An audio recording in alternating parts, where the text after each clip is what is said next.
Well, looky here. We got one of your stablemates on Rinkwide. Irfaan Gaffar is showing. You're not sick of Jeff yet, Irf? Absolutely not. It's been great. It has been fun. You guys have been doing a fantastic job on Rinkwide, and of course, more to come here as the Vancouver Canucks in the final quarter of their season. But prior to that, Irf, we have this whole business of trade deadline, which is really heating up. Less than 2 weeks, a week from Friday, everybody, March 8th, the trade deadline. And I understand you got a Chris Tanev update for us. Yeah, I definitely think the Canucks are still very much in, or once again, kind of going back towards the Flames and in hopes of maybe trying to make something work. Now, we know the asking price for the Flames is high. Obviously, if they do get a first round pick, that's where they will move him. But I think now with more teams, coming forward and maybe being able to offer that second round pick, Flames are going to have a decision to make here what they want to do. Now, Chris Tanev does have a 10-team no trade list. We know the Canucks obviously aren't on that if he is willing to come back here. But I think at some point it's going to be up to the Calgary Flames if they do have a few offers for Chris Tanev, go to Tanev and say, okay, maybe they're going to do right by him and say, where do you want to go? Well, so it's an interesting one to keep an eye on. I was going to ask you, I know you've talked to someone close to Chris. Would Vancouver be his preference? I understand he's picked up and moved the offseason home back to his hometown of Toronto, but would Vancouver be the preference, or are there other teams out there that would be equal or ahead of Vancouver on his wish list? Well, honestly, I think for where he is in his career right now, it's win, right? If you can go to a team where you really believe you've got a shot at winning the Stanley Cup, I think that's probably the first thing on your mind. Now, the re-signing and where he's going to re-sign this summer, I think he might, go to free agency and kind of test those waters there. But you look at teams like the Toronto Maple Leafs that you just mentioned, maybe even the Boston Bruins, the Dallas Stars, and it is an interesting one to keep an eye on. And obviously here in Vancouver as well. Well, I saw Elliot Friedman said the Canucks are not really interested in another big price for a rental. So would Tanev be brought back with the understanding, hope, expectation that he would sign a contract extension here? Well, it all depends on the price, right? If Chris Tanev is looking to get, I know he's made a lot of money in his career, but this is probably his last contract where he's going to make some decent coin. So you look at it from his standpoint, are the Canucks maybe going to hope for one of those quote unquote hometown discounts from a guy that, is obviously beloved by this community and the fan base. But, if you're Chris Tanev, it's your last chance to make a contract. We know his injury history. Obviously, you don't want to bring it up, but it is there. He's a guy that's going to want to cash in as well. And it's funny, too, the Flames making life a little more difficult for Craig Conroy. I mean, they win the Battle of Alberta on the weekend. They beat Boston last week. And so when it looked like maybe they were bowing out, they're hanging in the mix there. But I do think that obviously the Flames have to take a long-term view here. Speaking of views, we haven't had one of Phil Kessel in a while. I'm getting lots of people asking me. You guys probably are as well. Was he one of the green men the other night? Was he in the spandex suit there at the rink? Who knows? But are you hearing anything about Phil Kessel? Sully and Force would love if Phil Kessel would join them as one of the green men sitting beside the penalty box. Do we want him in a bodysuit? Not entirely sure. I think the Canucks are still going to need him in that conditioning suit out in Abbotsford, to be completely honest. I think the update is exactly that. He's going to continue skating. He's going to try and get into whatever peak position the Canucks deem that they want to see from him. But as far as whether there's been a contract talk or anything like that, I still very much so think it's a wait and see movement with Phil Kessel. It is wild, though. Like, Abbotsford went out on the road. They went down to California. I don't assume that he was part of the traveling party. He's not under contract. So what has he been up to? And I know that the Canucks as an organization have sort of put the cone of silence over any sort of update around this guy.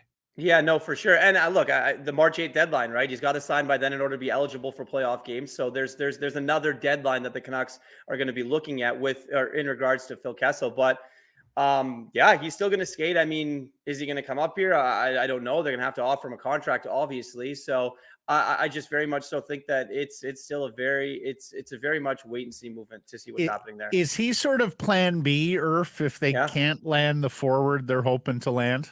I think he was always going to be that. I think it was a great story when, Canucks Twitter was set ablaze with him arriving at the airport and then them having to put out a statement and him going to get the quote unquote tryout or whatever it might be in Abbotsford. Let's call it an open workout because people have been able to go and watch it. But as far as that goes, I think that he's an option for them. I think that there's mutual interest from both parties. Rick Tocchet loves them.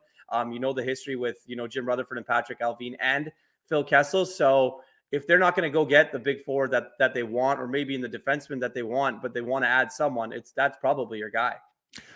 Guentzel is here Tuesday with the Pittsburgh Penguins. Pittsburgh 9 out in the Eastern Conference wildcard race with 4 teams to jump, 3 teams to jump here, Irf. What's the latest on Guentzel, and is there still a world where the Vancouver Canucks could make that deal? Yeah, with Jim Rutherford at the helm of the Vancouver Canucks, I think anything's possible in regards to making a trade or players. And when you look at Jake Guentzel, there's no secret. He's one of the prize picks for anyone that thinks their team is good enough to make a run. And we know the history here, obviously, with the Canucks and the Pittsburgh Penguins. It's just the asking price, right? And obviously, he's out right now. He's not playing. So it's being reported that it's multiple first-round picks, or is it a player? We've heard his name so much come up in trade rumors, and that's a guy like Nils Höglander. Now, you have to, if you're the Vancouver Canucks, you have to be very careful with this, because Höglander is loved by his teammates. Guys love playing with him. He's on a very team-friendly contract. He's going to put up to 20, 25 goals this season. So he's a guy that you can move up and down on the lineup. But if you're the Canucks and you look at it and say, are we going to get a guy that's a bona fide, scorer in the NHL that can definitely help us, that has that playoff pedigree, are you going to try and make a move there? They don't have the first round picks to give up for him right now. So is it going to be a second and something? But as far as I know right now, the Canucks are still very much so in the mix there. Well, it would have been wild if Guentzel had been healthy coming through Vancouver here on Tuesday, and then they worked their way through Alberta. And of course, the Oilers have been linked to him as well. Still, I think just the mere fact that the Penguins are in town, certainly the hype train will present itself. So this trade talk's not going away, obviously, even with Guentzel on the shelf for the next couple of weeks. No, absolutely not. And I mean, Jeff, like, you cover this team every single day as well, Matt. You watch every day as well. Like, for me, there is a fit there, but it's almost like you don't really want to touch something that's going so good. Like, I wouldn't trade Höglander if I was you guys, or if I was them. Yeah. You say things are going well, and they are. I mean, the Canucks a good win over Boston the other day, back on top of the National Hockey League standings, but we also saw it on Saturday that Ilya Mikheyev is on the wing of Elias Pettersson. And Irf, you were down in Seattle the other night, and so was I, when Mikheyev was impossible to find, barely played in the third period, 7 minutes of ice time, got back to 14 on Saturday, had a couple of chances in the third period, but that just doesn't feel like a long-term fit for a team that sees itself as a contender. Ilya Mikheyev, the drought is up to 27 goals. I think it is now, 1 in his last 31. What do they do with this guy? Where does this go moving forward for Ilya Mikheyev and the Vancouver Canucks? Well, it's funny because earlier in the season, we asked that question about his Russian counterpart and what happened there. He ended up being moved for Elias Lindholm. But I know that there's been discussions with, his camp and the Vancouver Canucks, and as to what was going to happen, and maybe about some playing time, right? So you look at it and he gets moved up to play with Elias Pettersson, and he wasn't very effective. He looks like he's just very hesitant. He's not the same forechecking guy that there was in Toronto. He doesn't play hard. When he's on the ice, he doesn't even touch the puck. And that's got to be tough for a head coach to be able to go and look at your bench and say, I can't put this guy out. This is a big game. He's a guy that's making a lot of money, and I can't put him out. Now, if the Canucks are able to somehow figure out a way where there's a world where they're able to move him, I think that they definitely explore that avenue, to be completely honest, because you go into the playoffs, you have a guy that's hesitant on the puck, those hard puck battles. The Western Conference is tough. It's going to be a grind for this team to get there. And right now, Ilya Mikheyev has done nothing to prove that he's able to be relied upon from his head coach in big game situations. Right. And also, I mean, we're all trying to figure out what's going on inside Elias Pettersson's head these days. I mean, come on. Like, he can't be thrilled that he's been saddled with a guy that just cannot finish at this level. No, and I think that that's a tough part for Elias Pettersson too, because he's dealing with so much talk everywhere else. There's a lot of noise around old number 40 in these parts and around the National Hockey League right now. So I thought he was decent in the third period. That's Elias Pettersson I'm talking. He had a good third period. The first and second weren't really there, but he's also had a revolving door of line mates as well. So they're going to have to figure something out here. And I really do think that he likes to fit with Höglander. I think they should go back to Lindholm on that line and just let them play. But they're trying to find options. They're trying to find matchup options. They've got a lot of tough games coming up. And this is a test for what Rick Tocchet wants his team to look like in the playoffs. If they don't go out and make a move, he's got to figure it out here quick. Has Milstein gotten involved, the agent, on this, Irf?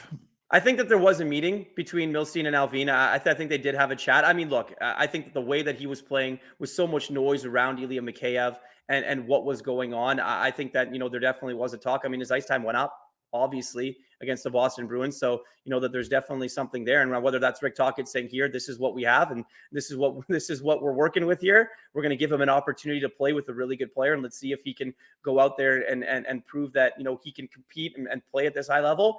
And again, there's just more times than not when Ilya Mikheyev hits the ice, there's just not much going on for him. I got to admit, guys, that there was no morning skate because of the 4:00 start. So when warm-up started on Saturday and Mikheyev's back with Pettersson after the game in Seattle, I honestly thought we may have got to that point where Mikheyev was coming right out of the lineup. And so when I see him on the wing with Pettersson, I was like, what are we doing here? Does anybody think that could be a showcase or was intended to be a showcase? I mean, here's the thing about showcases. You got to go out and play. Yes. You got to go out and produce if a team wants you. You look, with the Andre Kuzmenko saga, and then he scores, right? Mm-hmm. And then I think that you look at it.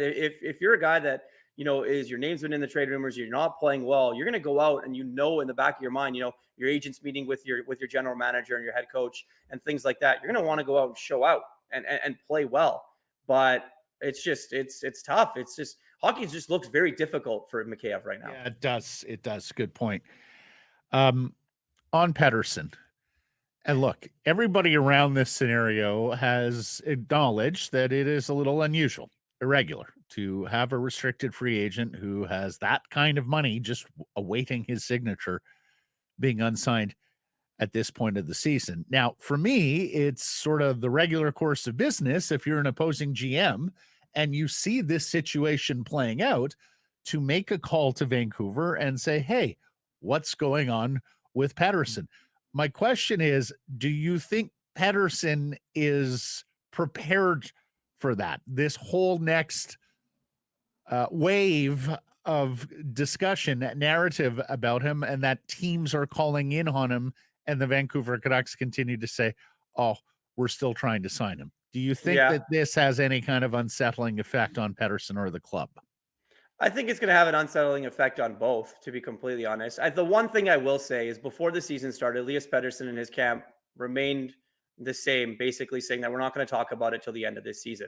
The problem is that we're all reporters. We do our jobs and things come out, right? Whether it was a contract offer of upwards of $96 million to $100 million for Elias Pettersson, or the semantics of them just saying, okay, here's what we're willing to pay him. We're going to sign it and get it done when you're ready to get it done. I think the Canucks did want an answer around the deadline from him as to what he was going to do. Same with the Calgary Flames and they're one of their big guys in Noah Hannafin. There was some stuff going on there where they did want, they're going to want an answer. I think if you're an opposing GM, you're not doing your due diligence by calling the Vancouver Canucks. I think that is your job to call and say, maybe let's prepare for this. This is going down an avenue where we really haven't seen.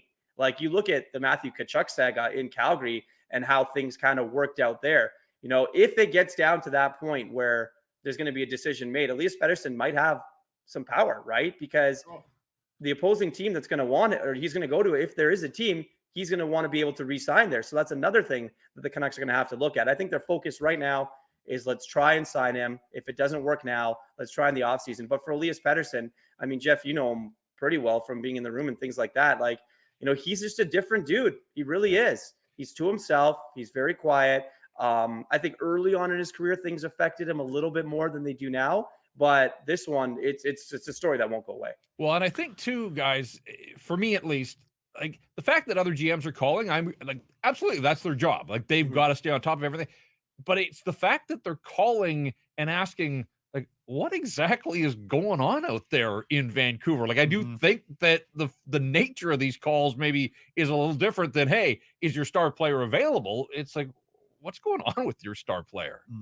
Well, that's the biggest thing, right? I think it's what's going on is more so. I don't think the Canucks are going to trade him at the deadline. Jim Rutherford came out and said that they're not going to move him, right? I mean, stranger things have happened in the National Hockey League, but Elias Pettersson, for all accounts, is not getting moved at the NHL trade deadline. I just don't think that's going to happen.